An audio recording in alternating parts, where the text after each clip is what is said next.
ভোরের কুয়াশা মোড়ানো সূর্যোদয়, ধানের শীষে টলমল করছে শিশির বিন্দু। সূর্যের প্রথম আলোয় ধান গাছগুলো সোনালি বর্ণ ধারণ করেছে।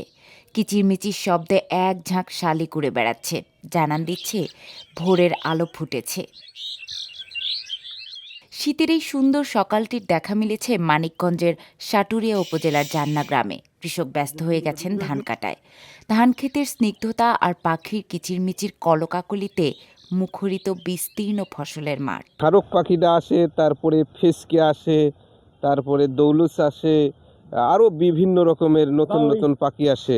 বিভিন্ন পাখি আসে আর কি, লোকজন আসে, পাখি দেখে। পাখিটা তো একটা মনে করি স্যাম্পল সৌন্দর্য লাগে। শহর যখন যান্ত্রিক কোলাহলে চোখ মেলে, তখন গ্রামের এই বিস্তীর্ণ সবুজ জেগে ওঠে এক অদ্ভুত মায়ায়। প্রকৃতির মঞ্চে শুরু হয় এক অন্যরকম ছন্দ।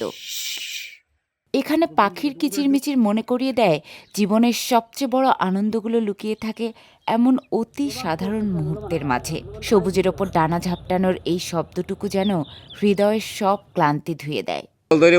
ভালো ডগ দেখা যায়, দলবদ্ধভাবে থাকে এবং তারা যখন উড়াল দেয় অনেক সুন্দর লাগে। মাঠে ভালো পাখি আসে, প্রচুর চেঁচামেচি হয়।